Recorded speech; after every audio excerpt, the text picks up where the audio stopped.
Hello and welcome to UC Today. I'm Senior Editor Tom Wright and I'm delighted to be joined by Mackenzie from ComputerTalk. How's it going, Mackenzie? Good, good. Thanks for having me today, Tom. Yeah, it's great to have you. And we're going to be talking about teams in the contact centre today. And I think a good place to start would be if you could talk through what kind of appetite you're seeing from businesses to connect their contact centre to Microsoft Teams. Okay. So Teams itself, it launched in 2017. I think it was around the June timeframe, or no, March timeframe within there. And it had a slow adoption, to be honest. Even for myself, I was a Skype for Business user, and people love what they know. They stick to what they know. So it was a slow adoption for me, and I think it was a slow adoption for everyone else. I was actually pulling up some statistics right before the call here to see really when things started to kick off with Teams. And it was really in the 2019 timeframe, obviously when the pandemic hit there. It bumped from 8 million users to 20 million users, and then in Q2 to 75 million, Q4 to 115 million, and Q2 of 2021 to 145 million. So there's been a huge adoption of Microsoft Teams. And with that, I find that the business folks and the IT folks say, okay, let's move to Microsoft Teams. The pandemic was a huge kick for that because they wanted folks to work from home and Teams allowed them to do that. But then the question came up, well, what do we do with our contact center? So Teams might have allowed users to work from home for internal collaboration, but they still had that question mark around, okay, all customer calls that are coming in, do we still require a hard phone for those? All of our infrastructure is still on premise. So there's been a huge appetite, I would say, specifically due to the pandemic. The companies that had a plan to be able to work from home, they made it through, and the companies that struggled to make it through now have a plan today. So I would say the business appetite for Teams in the contact center has grown significantly. I remember the last Microsoft Ignite, I think it was in 2019 before the pandemic.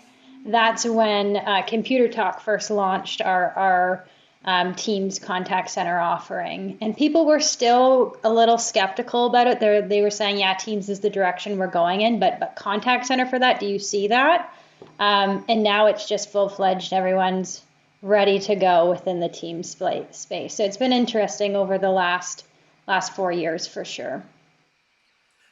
Yeah, it has, and businesses do have sort of a handful of options, I suppose, if they want to bring their contact centre together with Teams. Could you talk through what those options are and how businesses can kind of go about making the right choice? Yeah, absolutely.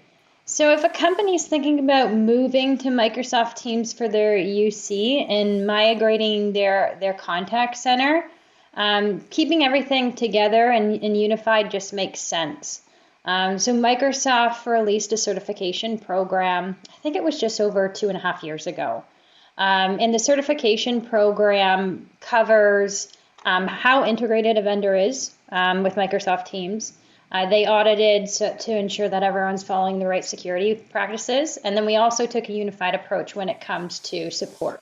So there were really 3 prongs to that. And then based on how integrated you are with Microsoft Teams, they bucketed us into 3 different areas.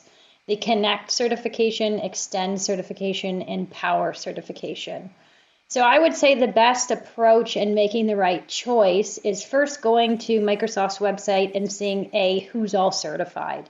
Do your research, request demos, pricing, migration and deployment strategies, and then go through what your business needs and characteristics are. So if you're a smaller scale company or an enterprise grade company, what are those core contact center features that you might need? And Teams call queues could meet those. Microsoft has a great product for more smaller contact center offerings. And then when it comes to enterprise features that you might need, like call recording, application integration, Omnichannel solutions, you might need to go to that enterprise grade contact center solution, and that's where vendors like ComputerTalk come in, where we add those enhanced features. So I would say the best approach to making the right choice is do your research. A lot of the vendors out there are great, but it comes down to who you really want to work with. People want to work with people, and there's a lot of great Microsoft Teams contact center solutions out there. Okay, and if we maybe take a step back a little bit, what kind of qualities and I suppose value adds do you think businesses are looking for as they look to kind of overhaul their contact centers? Qualities. Okay. So a lot of infrastructure is on premise today. So I would say the biggest quality is definitely moving to the cloud, flexibility to scale if needed, to add various features and functionality. So a lot of contact centers today are voice only. When people have an issue, they pick up their phone, they dial in, and they reach a representative. But we're really moving to a true omni-channel offering where an enterprise allows a customer to reach out to them on the endpoint of their choosing. So email has always been around within the contact center space, but not necessarily integrated into a holistic offering. So yeah, they were answering emails back and forth, but having that integrated into the contact center gives you a holistic view on every communication coming in. Each subject coming in, how long users are spending on each communication.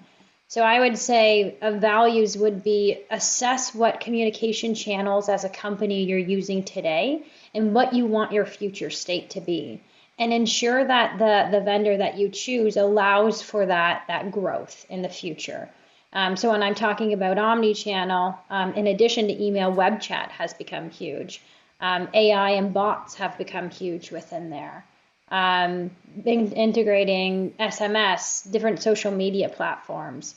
So I would say go through all the business needs, and then start assessing different vendors and go from there. Okay, and I think it's fair to say a big part of this conversation is integrating the contact center with unified communications. But how important is it for businesses to look at integrating other technologies, CRM, for example? That's a great question. So CRM integration within the contact center has become huge. CRMs for most folks are their single source of truth. So having that integrated with an engine that's pulling so many analytics in is essential. And the way that the process usually works for customer service for larger enterprises is that someone calls in. When it gets into the system's actually looking at a unique identifier. So whether that's a phone number, a member number, something to capture who that individual is before it even gets connected to a live agent. And when we have a unique identifier, let's take the phone number, for example. They will get a screen pop of the appropriate profile based on the phone number.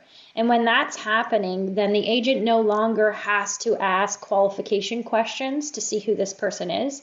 They automatically know exactly, oh, hey, this is Tom calling in. So it pops Tom's profile within there. And then it also has a rich history of every time that Tom has reached out and the agent that has handled them. So they can really shift their customer service focus to a more personal back and forth because they're already seeing this at the start. So I can say, hey, Tom, how are you doing today? I saw you called in about an hour ago about this topic. So it's more personal rather than trying to prompt those questions coming in. And today, customer service is everything. There's so many products out there that are similar. And really what it comes down to is that customer service. So having that CRM be able to do that screen pop and have the information right in front of them to enhance that customer experience. A lot of companies are going towards that. Yeah, and I think we've covered some areas that are only going to become sort of more prominent in the CX space. But I'd be interested to get your thoughts on, we're halfway through the year now. What sort of trends do you think are really going to dominate the second half of 2022? Trends. Well, I hope one trend that comes out is definitely freedom. I think everyone wants the freedom to buy, the freedom to work from home, to work from the office, to execute business strategies without any constraints, even travel, in-person meetings. So my personal one that I hope is the freedom to do everything that we've been itching to do over the past 2 years. But more in the contact center space, I would say a huge trend is for sure customer experience. So everyone knows when they think of contact centers, they think, oh, I'm going to sit on the phone for so long, in queue, listening to this horrible elevator music until I get connected with someone, and hopefully they'll help me with my questions here. But it's really shifted, introducing AI and bots into the communications to know when you were last on their website, what you clicked on, if you have any open tickets, reading back to their CRM, doing predictive analytics to help support with that journey that they're on with the enterprise has become huge. So I would say definitely the customer experience. And then I would say from the contact center space, as I mentioned before, voice has been huge. And I'm seeing a lot more adoption within the omnichannel space, specifically integrating the emailing, because most companies, as I said, use email today. Web chat for sure is a huge one. Bots within there to ask frequently asked questions to alleviate some of those call volumes coming in. So I would say those are the main trends that I expect to dominate for the rest of 2022. I think people are just itching to really execute a lot of their business strategies that they've been putting together over the last couple of years here. So, yeah. Yeah, there's certainly going to be a lot to look at. But in the meantime, Mackenzie, thanks for joining us. It's been great to have you. Yeah, no problem. Thanks, Tom. Take care. Yeah, thank you. And thank you everyone for watching. If you enjoyed this video, give us a like and a share on social media, and we'll see you next time.